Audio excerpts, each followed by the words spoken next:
Salve pessoal, sejam bem-vindos novamente a mais um programa JOL Debate, um quadro pertencente ao portal JOL RN. Porém, antes da gente falar qual vai ser o tema do nosso debate, por favor, se inscreve no nosso canal, clica no sininho para você sempre receber o aviso de quando a gente produzir vídeos novos e se gostar do que você vê aqui, dá o seu joinha, beleza? Mas se não gostar, dá o joinha também e depois compartilha para aquele pessoal chato que você não quer ver nunca mais na sua vida, tá ok? Eu quero fazer uma pergunta para você que está aí do outro lado da câmera e dividir um pouquinho esse assunto com os meus amigos e colegas aqui do lado. Por que o Brasil nunca se direciona para solucionar os seus problemas mais básicos? Espera aí, nunca? Sim. Se você for observar, em nenhuma campanha política, em nenhuma propaganda política, seja da esfera federal, estadual ou municipal, você vai ver, em qualquer época, algum político dizendo: vamos resolver o problema da saúde pública, vamos resolver o problema da educação pública, vamos resolver o problema da segurança pública. E por que não? Nós tratamos o tema como se falássemos de uma doença incurável. Mas a gente vê exemplos no mundo inteiro provando o contrário. Então, que se a gente não tiver autoria, por que não copiar modelos que deram certos? Uns clamam pela volta da ditadura, outros por armamentos, outros por situações mirabolantes e até mesmo que os extraterrestres venham nos salvar aqui. Mas quer saber qual deveria ser a solução para esse país e por que continuamos às voltas com o mesmo tema básico de sempre? Eu estou aqui acompanhado e muito bem acompanhado do meu amigo, jornalista e advogado Lúcio Amaral e também do empresário, roqueiro e líder regional do Partido Novo, Eduardo Passaia. E você é o nosso convidado para participar desse bate-papo. Vem com a gente. Lúcio, por que o Brasil está sempre nesse looping infinito com as suas questões mais básicas, mas nunca as resolve? Pois é, parece até um processo vicioso, né? Acho que muitas vezes acho que o brasileiro já se acostumou a enfrentar, a estar nesses mesmos problemas, a enfrentar as filas quilométricas, a enfrentar os problemas do hospital, de não ter leito no hospital, a enfrentar o problema de segurança. Parece que o brasileiro se acomodou nisso. E não questiona como chegar a uma solução quanto a isso, mas apenas se acomodou e está aí à maré, para a maré levar. Dará, né? Ao Deus dará.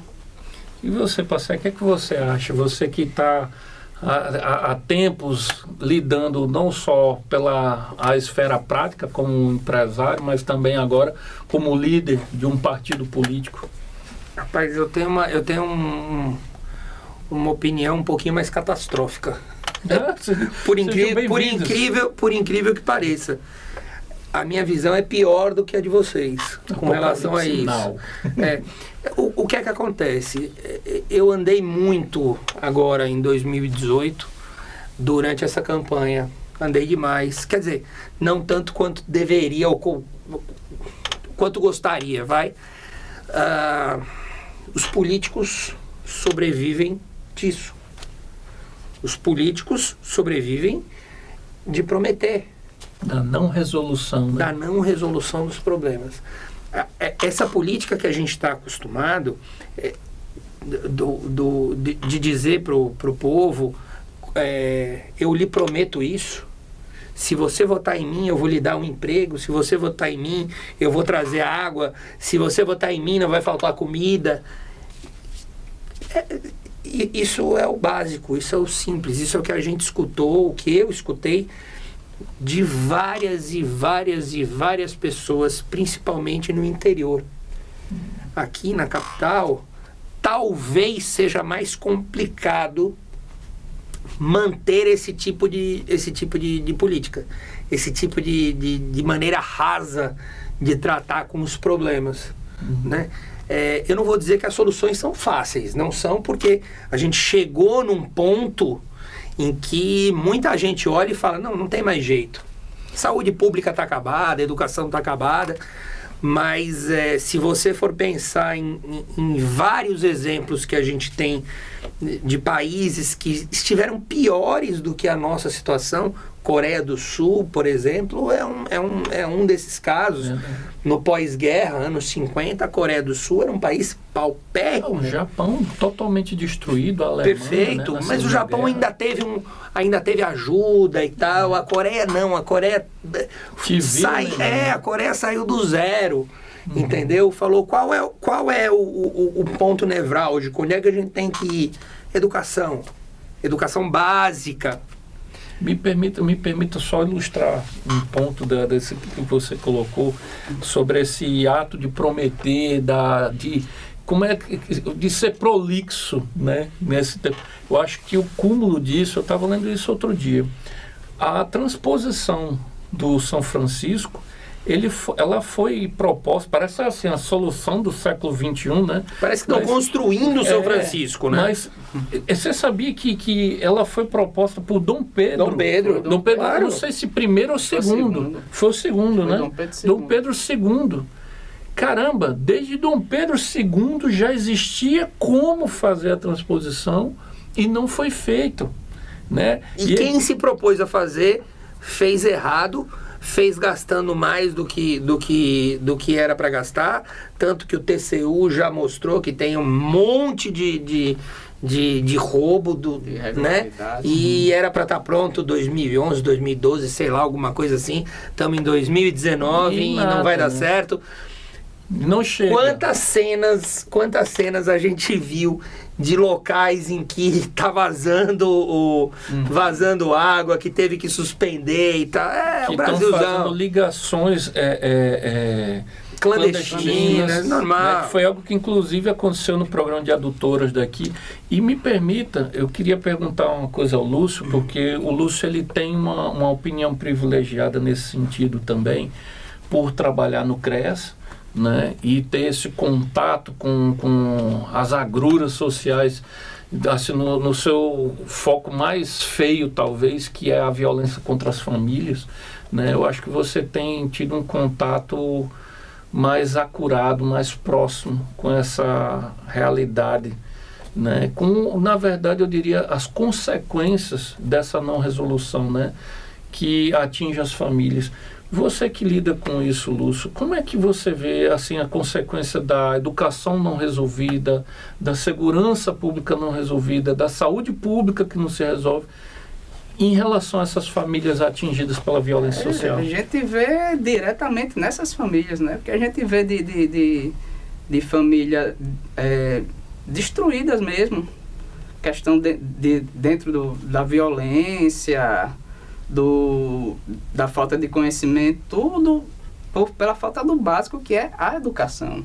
Só para ilustrar, Lúcio, o que é CREAS? Só para você... CREAS é o Centro de Referência Especializado na Assistência Social. Lúcio tocou no ponto que eu falei também, ele também é da mesma opinião. Duvido que não seja a tua. Se for, você sai agora. Você sai agora. Que a questão da educação no Brasil, ela é flagrante, ela é absurda. Para mim, é a maior violência que se faz do Estado contra a população. Para mim, o Estado ele sempre agride a população, e a educação é um dos pontos mais sérios. Nós pagamos dos impostos mais caros do Brasil, né? Pagamos em cima do consumo, o que pune principalmente os mais pobres, isso é óbvio. São eles que necessitam do que a gente chama de educação pública, e essa educação pública não existe. Para mim, é semelhante a você fechar uma porta de incêndio, uma porta de emergência perfeita analogia. E quando você começa a dissecar a questão dos recursos para a educação, é que você fica mais embabacado, né? Embasbacado, né? Desculpa. Babaquice. A educação básica, ela tem 6 vezes mais alunos, educação básica, né? Primeira infância, segunda, tal. Educação básica, ela tem 6 vezes mais alunos do que o ensino superior. E o ensino superior recebe 3 a 4 vezes mais recursos do que o ensino básico. Aí você vê que isso é uma pauta que há pouco tempo que está começando a vir à tona, a ser discutida. Mas por anos a gente focou na ponta do iceberg e deixou a base de Eu não vou entrar aqui em ideologias, em porquê que isso acontece, nem nada. É incompetência. É burrice. Não é incompetência, porque eu não consigo acreditar que as pessoas não vejam isso. Para mim isso é proposital. Ponto. É proposital. Saber que 93% dos alunos que saem das escolas públicas, que termina o estudo nas escolas públicas, eles não têm capacidade nem de fazer as 4 contas matemáticas, as 4 operações matemáticas, e nem têm proficiência no português, não conseguem entender um texto, não tem condição num país ser uma nação, desse nosso país ser uma nação. Sabemos que os cursos das universidades hoje são um amontoado de semi-analfabetos sendo conduzidos por outros semi-analfabetos. Não quero generalizar que são todos os professores, mas eu conheço professores universitários de UFRN, de UERN, de universidades particulares também, e que não têm a menor capacidade de serem professores. Eles não conseguem, eles não falam nem o português direito. Me permita... Entendeu? Então, quer dizer, tratam a educação do país, da nação, que é a base de tudo. A base de tudo.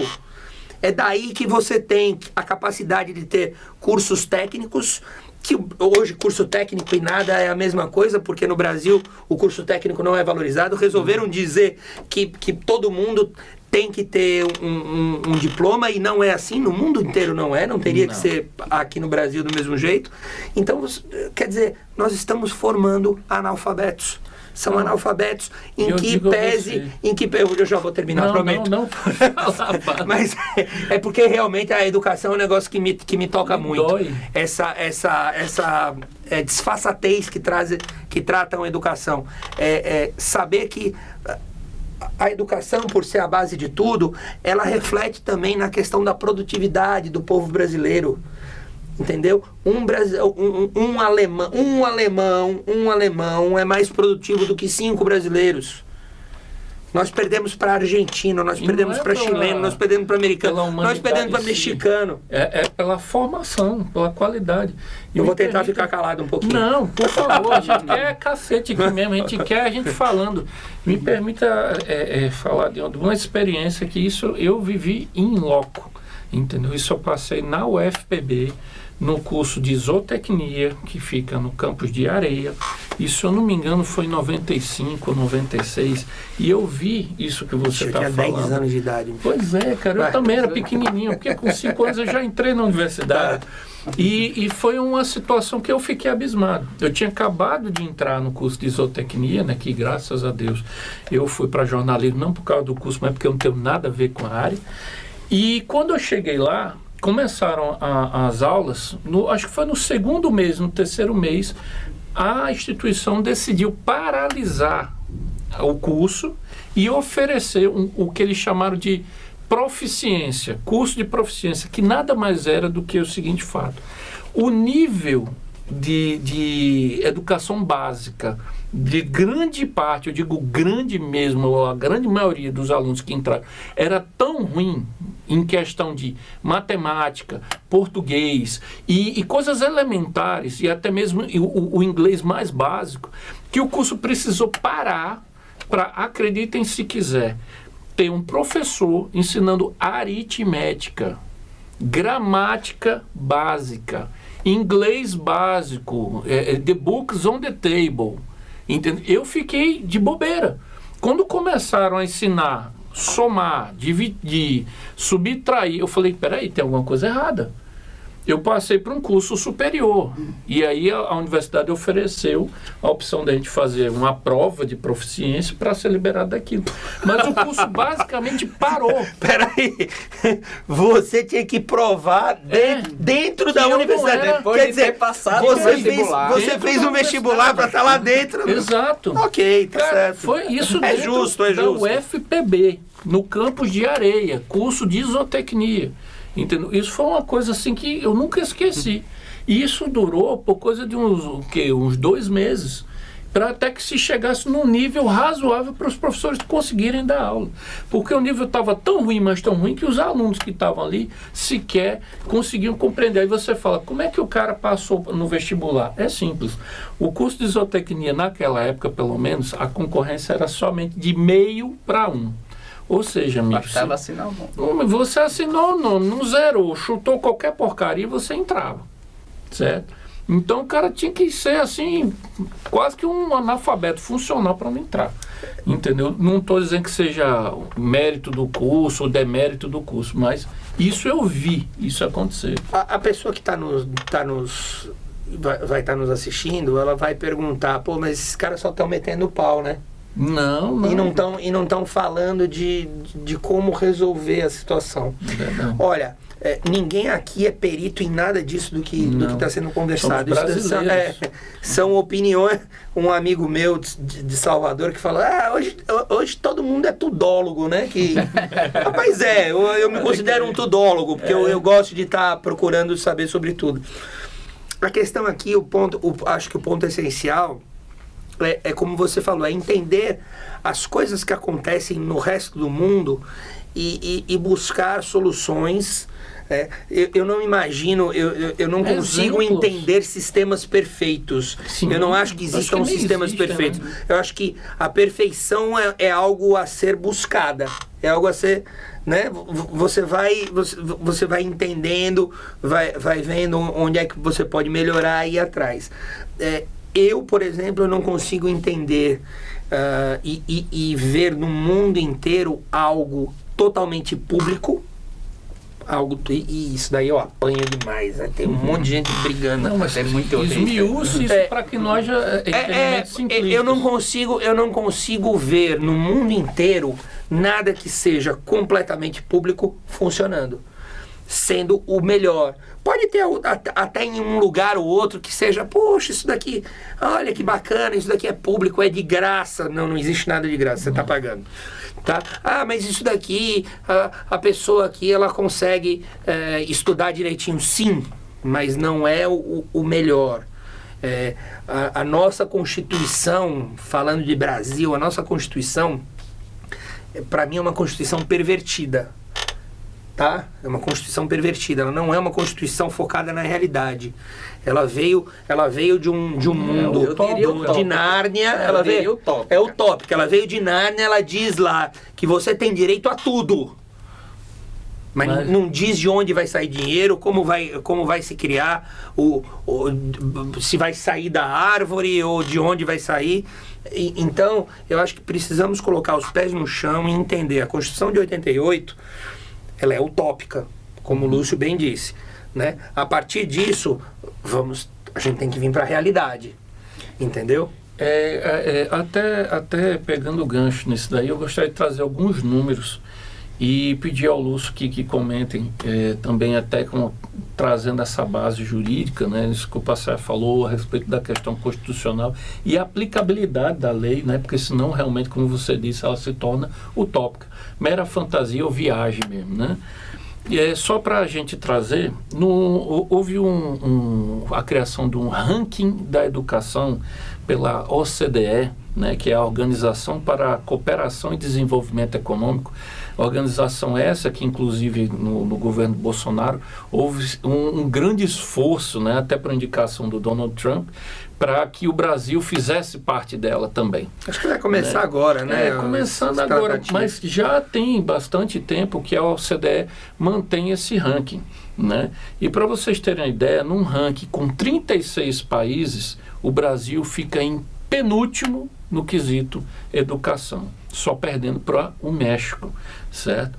Em relação à questão da saúde, e a gente vai passar num segundo ponto para essa questão também, o Brasil gasta hoje 3,8% do PIB em saúde pública, quando a média dos países desenvolvidos em todo o mundo, não só na Europa ou nos Estados Unidos, mas a média é de 6,5%. Deixa eu só lhe atrapalhar um pouquinho. Não, como você falou em questão da saúde.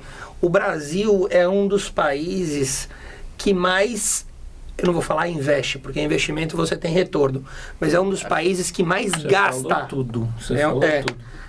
Iniciativa privada. Nossa, é isso. Investimento só é investimento quando você tem algo em troca. O Brasil é um dos países que mais gasta, mais torra dinheiro com educação no mundo.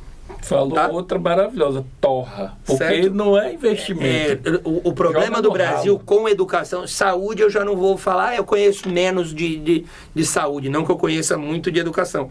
Mas o Brasil gasta tanto quanto Estados Unidos, Coreia do Sul e outros países que são referência em termos de educação no mundo. Uhum. Tá? Lúcio, deixa eu lhe perguntar, como o Passar bem colocou, né? Investimento é o que retorna, né? Não é o que vai e adeus. E tchau. Tchau, vai com Deus, né? Investimento é o que retorna. O Brasil, num ranking de 36 países, está em 35º na educação. E nós temos essa Constituição que garante o direito maravilhoso de todos estudar e tudo. O que você acha disso, meu amigo? Pelo amor de Deus. Como havia dito, é uma Constituição muito utópica, né? Isso traz alguns dos objetivos da Constituição, que é a questão da educação, do lazer e tal, que ela garante ao brasileiro. Mas não do modo que se faz aqui no Brasil, principalmente a política que se faz aqui no Brasil, é praticamente inviável garantir isso. Você não tem como garantir isso de forma gratuita. O Estado garante isso para a população, para o brasileiro, e que seja de forma minimamente adequada. Você vê que é tudo sucateado, né? A escola pública está sucateada, os hospitais e a segurança a gente não tem. É muito, eu creio que seja muita forma de se fazer. Acho que desde que a Constituição nasceu, os nossos gestores não souberam como fazer isso. Eu queria aproveitar, Lúcio, até esmiuçar uma coisa, pegando um gancho num jargão do direito, que é igualdade aos iguais, desigualdade aos desiguais. Muitas vezes a gente acha que a igualdade, colocar todos em pé de igualdade, vai gerar uma justiça. E, na verdade, muitas vezes causa uma injustiça, né? Por exemplo, colocar uma mulher para fazer uma prova de força em pé de igualdade com um homem significaria uma injustiça. Não porque a mulher tem menos capacidade, mas sim por causa da questão do físico, da biologia mesmo, dos corpos. Vai ser chamada de machismo. Opa, não, calma, gente, não me espanque. Vai lá. Né? Eu coloco essa questão em relação, por exemplo, à educação. Quando a gente fala em cobrar alguma coisa de um aluno, de uma escola pública, de uma universidade pública, coisa do tipo, muitas vezes já começa o mimimi, já começa, é liberal, é neoliberal, ou qualquer outro jargão que venham trazer. Mas não se trata disso. Você pegar, por exemplo, uma pessoa que pode pagar pelo curso, compreende? E ela vai lá e ocupa aquela vaga de graça, tal como uma pessoa que não pode pagar e vai lá também de graça, você está causando uma injustiça, porque você está causando um peso sobre o erário público que não era necessário, que na verdade você deveria estar contribuindo para esta pessoa que não pode pagar ficasse mais leve. Só entenda uma coisa, erário público quer dizer o seu dinheiro. O seu dinheiro. O seu dinheiro, o meu dinheiro, nosso dinheiro. Eu digo isso, inclusive, com amigos meus que estudam e estudaram na escola pública, na Universidade Federal, né, que muitas vezes tiravam onda com alunos de universidades particulares, dizendo, o papai pagou, o filhinho passou. E eu conhecia muitos deles que eram pessoas, inclusive, ricas, mas que estavam lá dentro da UFRN, entendeu? Ocupando, me permita essa sinceridade, ocupando a vaga de quem não poderia pagar. Eles poderiam pagar não só a deles, mas de várias pessoas, inclusive para estudar numa escola particular, né? O que você acha disso, Lúcio? Frente ao direito. Que é a questão da igualdade, né? Do princípio do direito. Há sim muita injustiça, realmente, concordo. A legislação tentou balancear isso um pouquinho com a questão do sistema de cotas e tal, que eu acho que não ajuda muito. Se o sistema de cotas fosse para alunos oriundos de escola pública, que esses sim são os mais afetados, para conseguir ter acesso à universidade, seria, acho que até um processo mais justo. Mas, assim, até agora, vejo que não acertou o tom, né? Continua havendo muita desigualdade isso. E poderia até haver um espelhamento em sistemas de fora que funcionam, né? Acho que é no Canadá que tem um sistema de voucher. Aquele que pode pagar mais, paga mais. Aquele que paga menos. Quem não pode pagar é isento, fica de graça. Acho que seria um sistema até muito mais justo do que esse que nós utilizamos. É uma isonomia que, na verdade, só gera diferenças, né? Vamos lá, existem acho que quase todos os sistemas brasileiros, públicos, previdência, sistema de saúde, sistema de educação pública, todos eles são financiados, tá? Da seguinte maneira: o pobre paga para o rico usar. É verdade. Certo? O nosso sistema de previdência, o pobre paga para o funcionário público rico. Funcionário público rico, não estou falando de todos os funcionários públicos. Veja bem, existem os privilegiados que recebem um valor absurdo, um valor monstruoso. Tem deputado aposentado, né? Isso. A educação... Conto que 3 mandatos. A educação superior pública, ela é isso. Não sei se vocês sabem, mas quem tem... A pessoa que vem de uma família de até 2 salários mínimos, ela só tem 4% de chance de entrar numa faculdade. Nossa. Certo? Então, vamos ser bem claros, o problema, ele não está na entrada na faculdade. O problema está na educação de base, que é aquilo que a gente falou. Se a pessoa sai da escola pública sem saber português, matemática, ela vai fazer o quê? Como é que ela vai conseguir entrar na universidade? Vai entrar por cotas, mas aí, ok, entrou pelas cotas, e como é que ela vai se sustentar lá? Ela vai aprender lá o português e a matemática? Não vai. Tá entendendo? O buraco é mais embaixo. O buraco ele vem da cultura, ele vem da ideia de que todos devem ser ajudados. Não é por aí. É uma cultura patriarcal, tá? Né? É apadrinhada, sustentada. É populista, passando a mão na cabeça. Não é assim. Olha, galera, paciência. A gente vai ter uma geração aqui que vai ser sufocada. Certo? Essa geração aqui vai ser sufocada. Passa para outra. Vamos pegar esse dinheirama aqui e vamos jogar na educação de base. Tirou do superior e vamos jogar para a escola de base. A gente já viu que o problema não é dinheiro, é onde ele está alocado. Exato. O dinheiro está alocado no local errado. Aqui a gente resolveu fazer o sistema de voucher. Nós temos o sistema de voucher para as universidades públicas. Por que não para as escolas básicas? Sim. Para as escolas públicas não, para as universidades públicas, para as universidades privadas. Para o ensino superior nós temos. FIES é um sistema de voucher. ProUni, né? ProUni e tal. Isenção para quem realmente não tem como pagar. E isso daí já é feito. Só que o que aconteceu no Brasil? Em vez de você fazer e colocar, olha, você vai pegar esse dinheiro aqui, esse voucher, e vai colocar nas universidades particulares, beleza? Só que as universidades particulares tem que ter o provão, amigo. Tem que saber se aquilo lá está funcionando. Entendeu? Tem que entender se o dinheiro que o Estado está dando para você está escolhendo uma universidade bacana. esse tipo de distorção foi causada para que quantos grupos de universidades particulares se deram bem nessa brincadeira? Inclusive houve, né, há coisa de 2, 3 anos atrás, denúncias seríssimas, né, a respeito de propinas que eram pagos nesses eu não vou lembrar o número, tá? Eu não vou lembrar o número, mas saiu agora. É um relatório, se eu não me engano, do TCU sobre o rombo monstruoso do FIES, ou ProUni, um dos dois, ou dos dois. Entendeu? Saiu agora, tem 2 meses isso. É um relatório estarrecedor com o nosso dinheiro, com que o nosso dinheiro foi feito.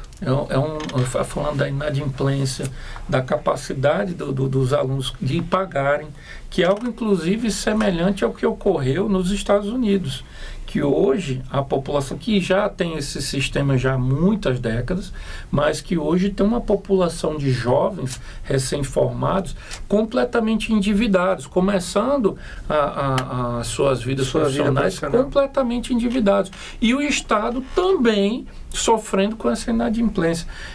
Me permita, inclusive, até abrir um parênteses a respeito disso, porque eu creio que eu estou ouvindo, assim, talvez vindo do outro lado aí da câmera, aquela síndrome de vira-lata batendo e dizendo assim: mas vocês estão falando de modelos de países desenvolvidos, de países ricos, aqui é Brasil, isso aqui não funciona, né? Não, então beleza, eu digo logo assim, então mantém do jeito que tá bacana. Tá bacana, né? E isso, inclusive, traz à tona o que a gente estava falando no início, né? Do porquê que a gente não se propõe, não se coloca em direção de solucionar esses problemas básicos, mas que, de tanto a gente postergar essa solução, já estão virando problemas complexos e problemas assim, emergenciais gigantes, né? Como, por exemplo, no caso da saúde pública, né? Que a gente estava falando, baixo investimento, mas não só o baixo investimento. A gente tem hoje uma saúde pública que é um verdadeiro elefante branco para o Estado, né? Que funciona mal, de forma arcaica e de forma que é um genocídio com a população. Mas não só isso, a segurança pública, meu amigo. Você que está aí do outro lado, você que pode dizer, mas na época dos militares, na época de Getúlio Vargas, amigo, a verdade o Brasil sempre foi um país difícil. E eu queria até colocar uma questão que eu estava até falando com meus amigos antes da gente começar, a respeito dos policiais, entendeu? Do peso sobre-humano que é de responsabilidade que é colocado sobre esses profissionais, que não têm bola de cristal, que não são onipresentes, são a qualidade divina de estar em todos os lugares ao mesmo tempo. Eles não têm como adivinhar aonde vai ter um crime. O que eles podem fazer, aliás, o que o Estado pode fazer é prevenir. E qual é a melhor solução para prevenir? A educação. Que a educação gera a esperança. Aí eu citei o exemplo do Canadá, né, voltando à questão da saúde, né, que investe 8% do PIB deles, enquanto a gente investe 3,8%. Né? Aí você pode dizer, mas lá é o Canadá. Eu queria trazer um dado para você que talvez você não saiba, certo? O Brasil é a 9ª maior economia do mundo. E sabe quem é a 10ª, amigo? O Canadá. Ele está atrás da gente. O Canadá está atrás da gente. Aí você se pergunta, então por que nós... Se nós somos uma economia mais rica do que o Canadá, por que nós não temos sequer a mesma qualidade de vida ou superior a deles, né? Mas não é só o Canadá que a gente está na frente, não. Para você matar de vez essa sua síndrome de vira-lata, olha só, nós estamos à frente da Coreia do Sul, da Rússia, sabe aquela superpotência que bate de frente com os Estados Unidos? Nós estamos à frente da Rússia, da Austrália, da Espanha, da Arábia Saudita e da Suíça, amigo. Agora, quer saber a que se assemelha a nossa qualidade de vida aqui no Brasil?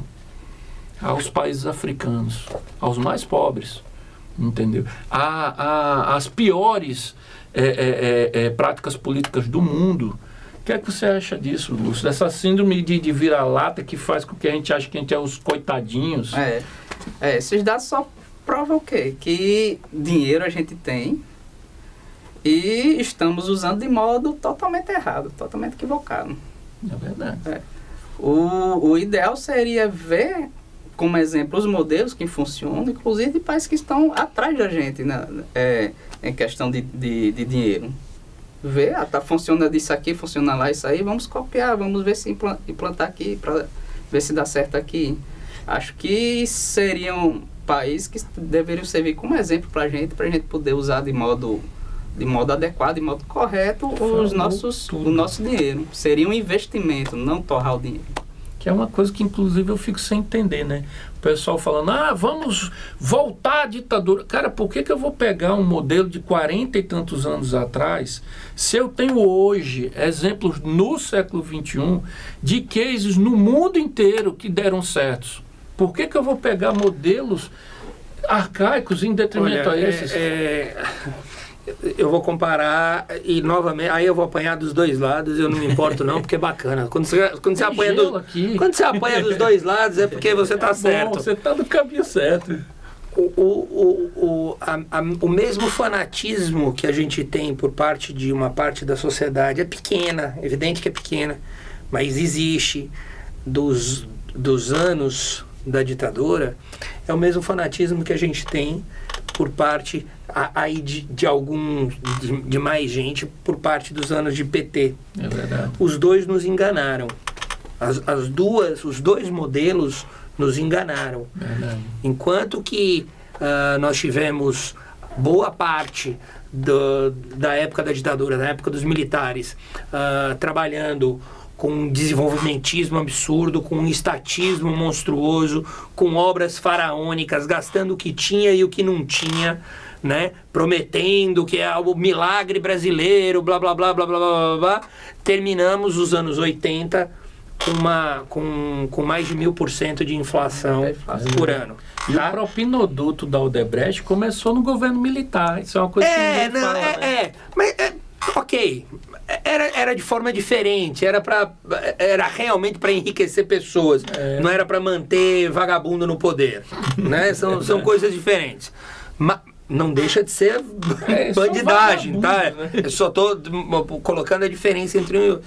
Enquanto que na época do PT, essa última época, nós trabalhamos com populismo barato.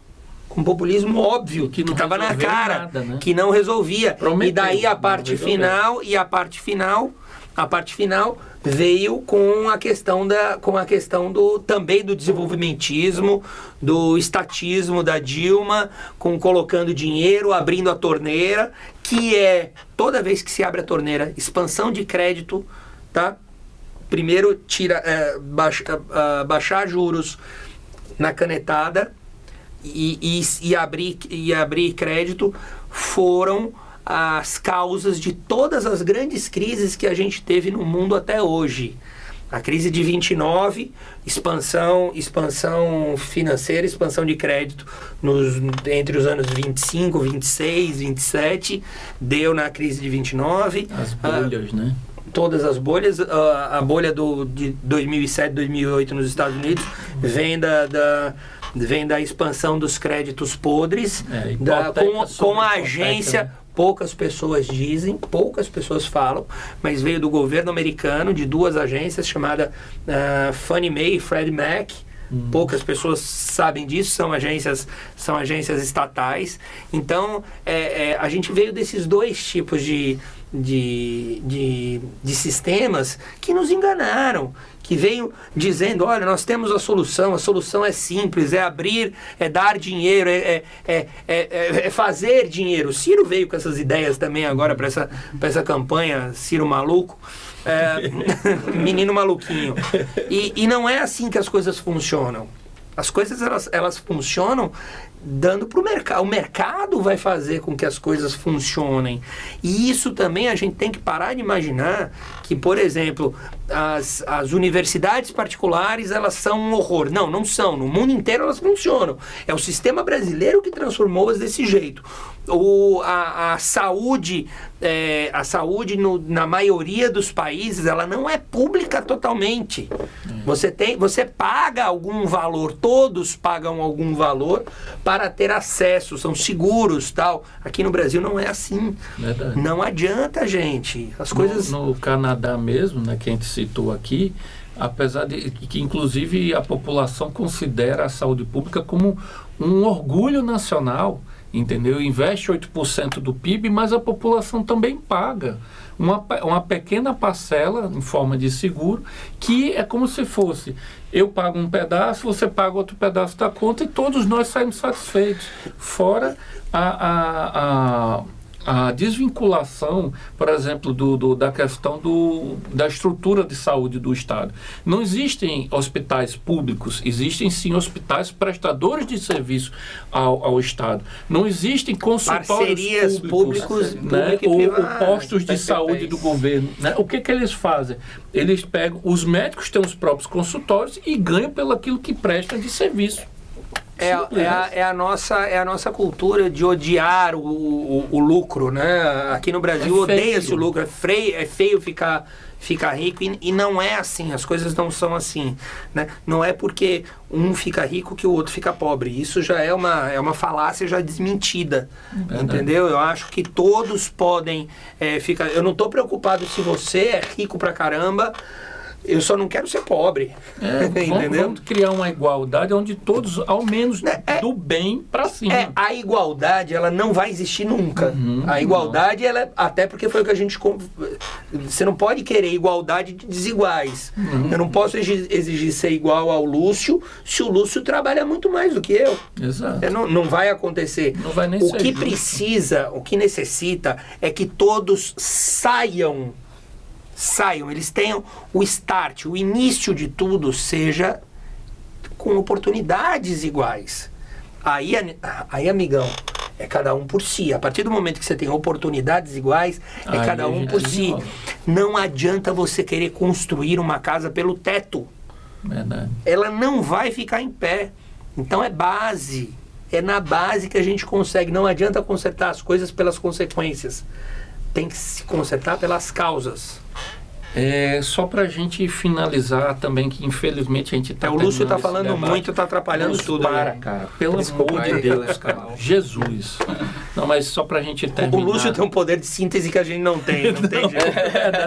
É porque o Lúcio é gente, né? A gente... Mas deixa eu dizer uma coisa pra vocês, pessoal. Esse debate vai muito além. A gente não tentou ser simplista, não tentou simplificar ou produzir soluções mágicas. A gente tentou pensá-las. E eu acho que o maior intuito da gente foi, ao menos, fazer com que nós todos, brasileiros, acordemos para essa possibilidade da gente sair desse estado lamentável. E eu quero perguntar uma coisa para a gente finalizar. Lúcio, Brasil tem jeito? Tem jeito. Os ratos já tomaram o barco. Tem jeito. Agora tem que desratizar. Né? Tem que desratizar para que o barco do Brasil comece a tomar rumo. O que é que você acha, parceiro? Tem jeito ou a gente pula pro bote? Não. Eu tô com o Lúcio. Agora vamos para outra solução. Né? Nós temos que desratizar. Beleza, vamos. Como? Depende de cada um. É no voto. Olha, as eleições de 2018, elas deram um tom no Brasil inteiro. Aqui no Nordeste um pouquinho menos, porque é natural. Nós temos realmente, Norte e Nordeste, existe um déficit educacional. E aí não é ser preconceituoso ou não, os números são esses, não adianta a gente ficar passando pano, né? Existe um déficit educacional, então as coisas demoram a acontecer aqui. E aqui nós somos, por incrível que pareça, nós somos muito mais conservadores do que o resto do país. Para as coisas mudarem aqui no Nordeste, principalmente no Nordeste, o povo tem medo da mudança, tem medo de que a mudança possa piorar. E as eleições, elas dizem isso, poucas pessoas sabem. Eles jogam com medo da população. Olha, se fulano foi eleito, vai acontecer tal coisa. Pouquíssimas pessoas sabem. Mas na primeira eleição de Lula, ele não ganhou no Nordeste. Na primeira eleição do Lula, ele não ganhou no Nordeste. Então, para você ter uma ideia, depois disso não vamos mudar. Agora mudou, vamos ver como é que vai ser na próxima, ver se segue isso, entendeu? O que eu quero dizer é o seguinte, é que as eleições, elas deram um tom de mudança. Foi. Sabe? Vamos esperar que as pessoas que entraram lá tem pouco tempo, principalmente no Congresso. Lembrando, nós vivemos num país que é presidencialista, mas é muito mais parlamentarista, né, do que presidencialista. Ele está travestido de presidencialista. Então, vamos esperar que essas pessoas que estejam no Congresso, elas entendam a responsabilidade que elas têm, principalmente para esse momento em que a população clama realmente por mudança. E um detalhe, só para a gente deixar esse gancho para um próximo debate. Esse rendeu, viu? Esse rendeu. É uma coisa que eu vejo, a gente joga muito a responsabilidade sobre o voto, sobre o político. Eu acho que já dessa nossa democracia representativa, né, que a gente vive, mas existe uma coisa que, por exemplo, se vê muito nos Estados Unidos e em outros países desenvolvidos, que são as leis de iniciativa popular. Perfeito. Que o Brasil está descobrindo agora, entendeu? Começou com a lei da ficha limpa, né? A lei da ficha limpa. A lei Daniela Pérez. Daniela Pérez, né? Que foi uma lei de iniciativa popular, a lei da ficha limpa e tudo mais. Onde o brasileiro não precisa aguardar pelo político propor a solução que ele está querendo. Ele pode se unir a outros que pensam igual a ele e fazer essa proposição. E isso em outros países tem um índice até bem maior. Se eu não me engano, nos Estados Unidos, 8%, eu não tenho certeza desse dado, mas se eu não me engano, são 8% das leis propostas no país vêm de iniciativa popular. E tem uma outra coisa, tá? Que eu acho que aí a gente pode fechar com isso. Ulisses Guimarães dizia que político só tem medo de uma única coisa: povo na rua. É isso aí, gente. Obrigado pela sua audiência, por você estar conosco aqui esse tempo todo, por esse debate. Fala aí com a gente também. Comenta aí o que é que você achou, mete o pau, diz o que é que você pensa. Vamos abrir a boca, Brasil. Se você acha que tem jeito disso e você acha que não também. Mostra qual é a solução que você tem para esse país. Mas não só critica, propõe também. Tá bom? Muito obrigado. Vem com a gente. Dá uma entrada lá no nosso portal www.jorn.com.br. Nós estamos juntos e aqui é a RN. Obrigado. Até a próxima.